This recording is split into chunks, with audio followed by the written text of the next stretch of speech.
दोबारा आपकी vocab list को थोड़ा और अपग्रेड करने आ गई हूँ. So guys, welcome to Be Angrez and this is Kajal Anshuman. So today we'll discuss some business related words. So without further ado, let's get started. So the first word is organize. Organize means to arrange something in a particular order. यानी कि arrange हम करते हैं किसी भी चीज़ को जो भी आपके बिजनेस से रिलेटेड हो. फॉर एन एग्जाम्पल कोई सी मीटिंग ऑर्गेनाइज करनी हो या फिर फाइल्स ऑर्गेनाइज करके रखनी हो, तो हम यहाँ पे यूज़ करते हैं ऑर्गेनाइज का जब भी हमें कहना होता है कि इसे अरेंज करो. सो जल्दी से एक हम बना लेते हैं सेंटेंस ऑर्गेनाइज यूज़ करते हुए. Our sales and marketing team will organize an event for the annual conference. इसका मतलब है कि हमारी सेल्स और मार्केटिंग टीम जो है वो बहुत जल्दी ही ऑर्गेनाइज करने वाली है एक एनुअल कॉन्फ्रेंस.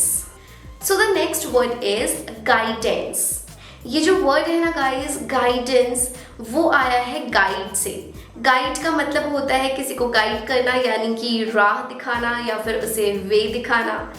तो गाइस इसे हम बिजनेस में कैसे यूज कर सकते हैं? तो हम कह सकते हैं, एक सेंटेंस बना लेते हैं. Ram, our manager, tells us that we can go to him at any time for guidance.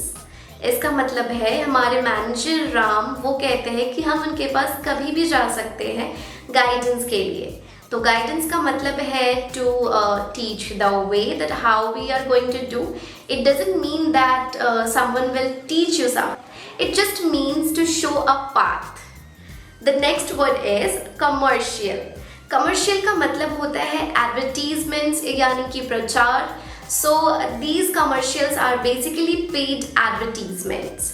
So in a business, if you are planning to expand your business, you are just going to do some commercials, right, for the PR. So let's make a sentence for commercial.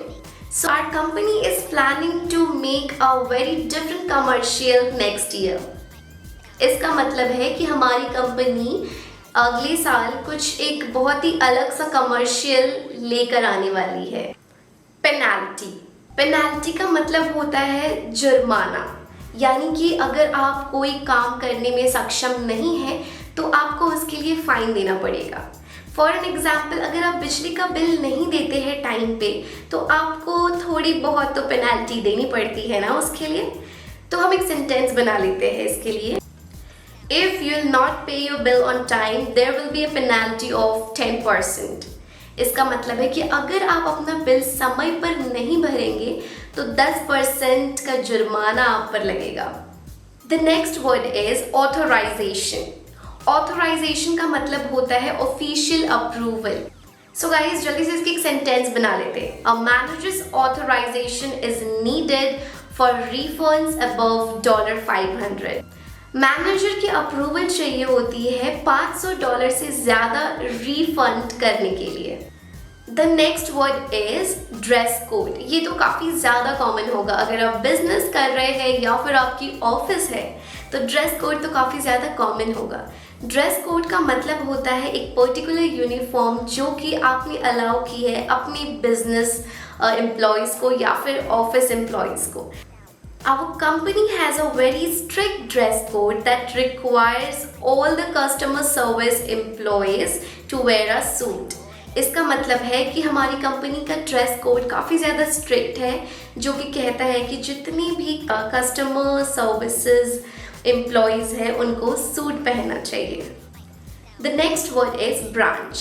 Branch का मतलब आपने पेड़ों की शाखा तो नहीं समझ लिया. वैसे हम कह सकते हैं शाखा. पेड़ हम मान सकते हैं अपनी हेड क्वार्टर या फिर हेड ऑफिस को, और उस हेड ऑफिस से बहुत सारी ब्रांचेस हैं. तो हम ब्रांच की एक सेंटेंस क्रिएट करते हैं. Our bank is planning to open up a new branch next year. इसका मतलब है कि हमारा बैंक प्लान कर रहा है अलग ब्रांच या फिर एक नई ब्रांच खोलने का अगले साल. सो गाइस, जो नेक्स्ट वर्ड है वो है कॉम्पिटिटर. खैर, कंपटीशन तो हर जगह होते हैं, चाहे आप पढ़ाई करो या फिर बिजनेस करो. मार्केट में आज नहीं तो कल आपका कंपटीटर तो आएगा ही. तो कंपटीटर का मतलब होता है जो कि आपके टक्कर में है. So just let's make a sentence for competitor.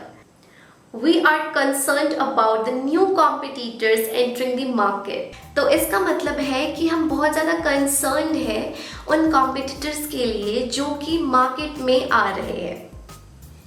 The next word is strategy.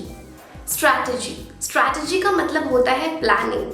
तो जब भी आप बिजनेस रिलेटेड क्वेरीज कर रहे होते हो अपनी एम्प्लॉयज़ के साथ, तो आपको एक तरीके से स्ट्रैटेजी या प्लानिंग बैठानी पड़ती है ना, किसी टारगेट को अचीव करने के लिए. तो हम देखते हैं इसका हम यूज सेंटेंस में कैसे कर सकते हैं. Our team has a very new strategy that is really different and unique. इसका मतलब है कि हमारी टीम के पास एक अलग प्लानिंग है जो कि काफ़ी ज़्यादा अलग है और यूनिक है. सो गाइस, आप में से काफ़ी ज़्यादा लोगों ने ये वर्ड सुना होगा, एस्टिमेशन या फिर अप्रॉक्स कह लो, जिसे कि हम हिंदी में कहते हैं लगभग. तो एस्टिमेशन जो है वो हमारे बिजनेस से रिलेटेड होता है, जो कि एक रफ कैलकुलेशन बताता है.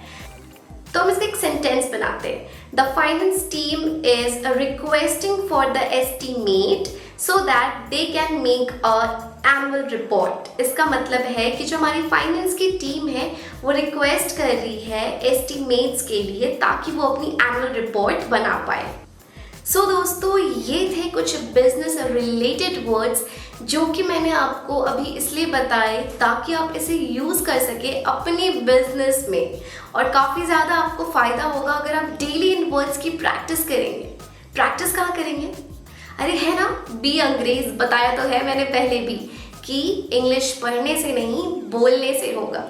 तो आज ही आप शुरू हो जाए प्रैक्टिस करना. और हाँ दोस्तों, कनेक्ट फीचर का यूज़ करना बिल्कुल मत भूलिएगा, बिकॉज वहीं से तो शुरू होगी आपकी प्रैक्टिस.